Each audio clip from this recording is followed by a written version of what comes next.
నంద్యాల జిల్లా శ్రీశైలంలో రాజకీయం హీట్ ఎక్కింది. అభివృద్ధిపై ఎమ్మెల్యే మాజీ ఎమ్మెల్యే మధ్య మాటల యుద్ధం నడుస్తోంది.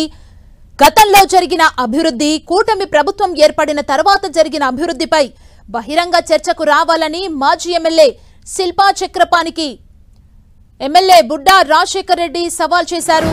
కూటమి ప్రభుత్వం అధికారంలోకి వచ్చిన ఏడాది కాలంలోనే నియోజకవర్గానికి 150 కోట్ల రూపాయలు తీసుకొచ్చినట్లు ఎమ్మెల్యే చెప్పారు. గత 5 ఏళ్లు అధికారంలో ఉండి వైసీపీ ఏం అభివృద్ధి చేసిందో శిల్పా చక్రపాణి చెప్పాలని రాజశేఖర్ రెడ్డి డిమాండ్ చేశారు.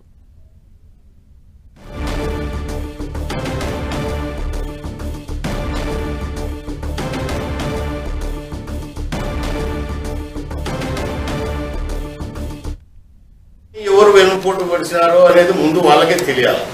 2019 సంవత్సరానికంటే ముందు ఎన్నో అలివిగాని వాగ్దానాలు ఇచ్చి మాయమాటలు చెప్పి మీరు అధికారంలోకి వచ్చినారు.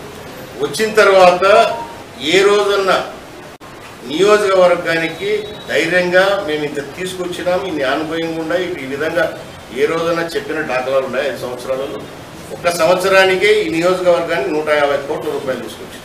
మొన్న చక్రపాణి రెడ్డి గారు అంటున్నాడు కదా, వెన్నుపోటు దినమని పెట్టి ఒక ర్యాలీ పెట్టారు, అంత వైఎస్ఆర్ చెంచాలలో పెట్టుకోవచ్చు, ఏం పర్లేదు కదా వాళ్ళకు. 5 సంవత్సరాలలో నువ్వేం చేసినావు చెప్పురా నాయన పోయినసారి అంటే దానికి సమాధానం లేదు. ఇచ్చాడా?